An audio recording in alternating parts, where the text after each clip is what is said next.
Bonjour, aujourd'hui on se retrouve en vidéo pour corriger les deux situations de l'activité différents partages. Dans la situation numéro 1, oncle Michel veut partager équitablement 137 bonbons entre ses 4 neveux. Combien chaque neveu aura-t-il de bonbons? Alors déjà ici il y a le mot équitablement. Équitablement, ça veut dire ici que chaque neveu va recevoir le même nombre de bonbons. Je n'aurai pas un enfant qui aura plus de bonbons qu'un autre. Il n'y aura pas de jaloux, chacun aura la même quantité de bonbons. Alors, pour résoudre ce problème, vous avez pu passer par différentes techniques, différentes méthodes, j'ai envie de dire. On peut, dans un premier temps, si vous souhaitez, lister la table du 4. 1 x 4, 4, 2 x 4, 8, etc. Jusqu'à arriver à 137, parce que moi, je veux un total de 137 bonbons. Alors, 12 x 4, 48. Et puis après, je me suis arrêtée là, parce que vous voyez que je ne suis pas proche de 137. Donc, lister la table du 4, c'est bien, mais pour arriver au résultat de 137 bonbons, ici, c'était assez long. Donc, j'ai stoppé. Vous avez pu également essayer de représenter la situation avec un schéma. Par exemple, neveu 1, le neveu 2, le neveu 3, le neveu 4. Et je donne un bonbon à chaque neveu. Ça me fait 4 bonbons de distribués. Puis je redonne encore un bonbon à chaque neveu. Ça fera au total 8 bonbons de distribués. Je redonne encore un bonbon à chaque neveu, ça me fait 12 bonbons distribués, etc., etc. Donc là, en fait, vous voyez qu'on retrouve notre table du 4. Donc pareil, on peut continuer à représenter la situation ainsi et à la fin, arriver à nos 137 bonbons. Alors, ces deux méthodes-là, elles sont correctes, d'accord? Elles fonctionnent. Mais elle fonctionne dans les problèmes où le nombre ici de bonbons qui intervient, il sera petit. Par exemple, si je vous ai demandé, on veut partager 52 bonbons de façon équitable entre les 4 neveux, combien chaque neveu va recevoir? Là, c'était un nombre plus petit, donc on peut faire appel à une de ces deux méthodes. Dès que le nombre devient un petit peu plus élevé, là, il faut faire appel à ce que l'on appelle une méthode experte, la méthode qui va le plus rapidement possible, qui est la plus efficace pour répondre. Et donc ici, je veux faire un partage des 137 bonbons en 4. Je veux les partager en 4. C'est un partage. Donc, pour réaliser ce partage et répondre à la question, eh bien, je vais diviser 137 en 4. Donc là, la technique de la division, en 13, combien de fois 4? Je peux regarder mes tables de multiplication. Eh bien, 3 fois, parce que 3 fois 4, ça fait 12. Donc, j'enlève 12 à 13, il me reste 1. J'abaisse le chiffre des unités, le 7. Et je me pose la question, en 17, combien de fois 4? Donc, je regarde encore mes tables de multiplication. 16, 4 fois 4. Donc, 4 fois 4, 16, que j'enlève à 17. Et il me reste 1. Et ici, je m'arrête, parce qu'on a des bonbons et je ne peux pas aller plus loin. Donc, ça veut dire que ici, chaque neveu va recevoir 34 bonbons, mais il va en rester un. Il va rester un bonbon, qui sera pour l'oncle Michel, par exemple. Donc ici, on peut dire que chaque neveu recevra 34 bonbons. Et celui qui reste, il sera pour l'oncle Michel. Maintenant, on s'attaque au deuxième problème, à la situation numéro 2. Tante Nicole veut partager équitablement 137 € entre ses mêmes 4 neveux. Elle dispose de toute la monnaie nécessaire. Combien chaque neveu aura-t-il? Alors là, c'est pareil, il y a deux choses importantes dans cet énoncé.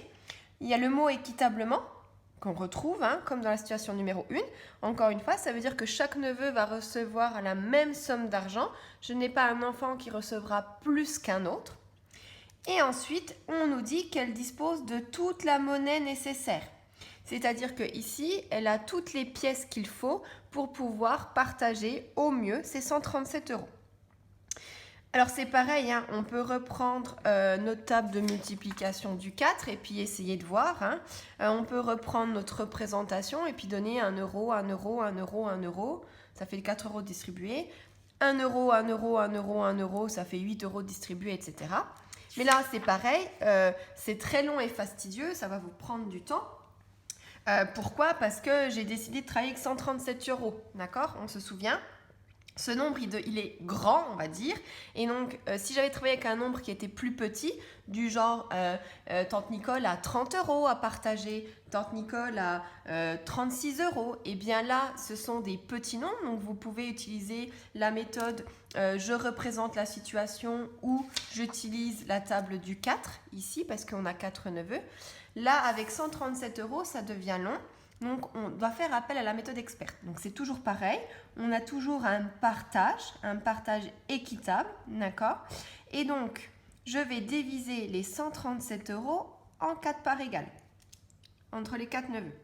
Donc, c'est le même calcul que tout à l'heure, c'est le même début. Donc, en 13, combien de fois 4? Eh bien, on avait vu 4 fois 4, 3. 3 fois 4, 12. Donc, j'enlève 12 à 13, il me reste 1. J'abaisse le chiffre 7 des unités. En 17, combien de fois 4? 4 fois. 4 fois 4, 16. Et il me reste 1. Donc, on se retrouve exactement avec la même division que tout à l'heure.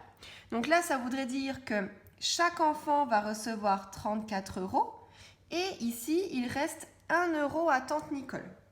Mais dans l'exercice, dans l'énoncé, on nous précise bien qu'elle a toute la monnaie nécessaire. Donc ces 1 € là, je vais pouvoir encore les diviser et les répartir avec mes 4 neveux. Du coup, ici, on va diviser ces 1 €, on va les partager et on va les partager en centimes. Les centimes, ce sont des centièmes d'euros. Donc ici, je fais apparaître le 0 des dixièmes dans la partie décimale. Donc ça me fait ici 10 dixièmes d'euros. Dans 10 dixièmes d'euros, combien de fois 4? Eh bien, 2 fois. 2 fois 4, ça me donne 8. Il me reste 2. Je continue et je poursuis ma division. Donc, le 0 des centièmes qu'on abaisse. Donc, ici, on a 20 centimes. Il nous reste 20 centimes d'euros. Et donc, en 20 centimes d'euros, combien je peux en donner combien de fois 4? Eh bien, il y a 5 fois 4. Ce qui nous fait 20 et il reste 0.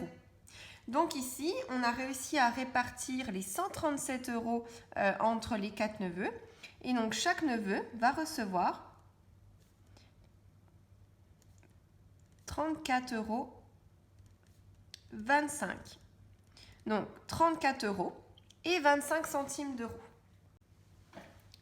Ici, dans cette situation-là, nous venons de réaliser ce que l'on appelle une division décimale.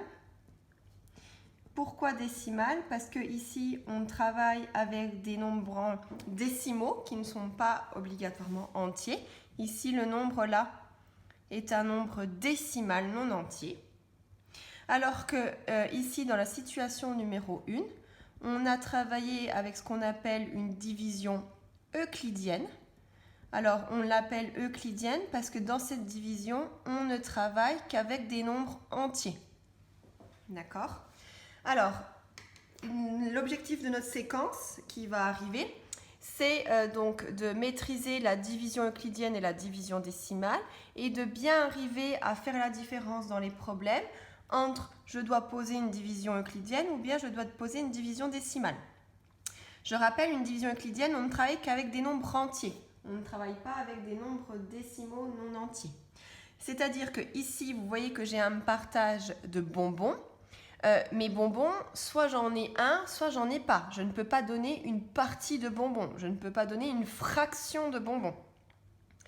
Alors qu'avec ici, je dois partager une certaine somme d'argent. Ici, la grandeur, donc c'est l'argent reçu par les enfants, donné en euros. Et comme on dispose de toute la monnaie nécessaire, ici, je peux fractionner mon argent, ma somme, d'accord? Je peux fractionner et donner des dixièmes d'euros et des centièmes d'euros. Donc ici, je peux réaliser une division décimale. Je peux poursuivre ma division. Donc selon le problème que l'on vous donne, il faut bien analyser la situation, l'énoncé. Selon si ce que vous allez partager, vous pouvez soit le partager et le fractionner, prendre des morceaux, des portions de, soit vous ne pouvez pas partager, fractionner comme les bonbons. Et là, vous devez travailler avec des entiers et une division euclidienne.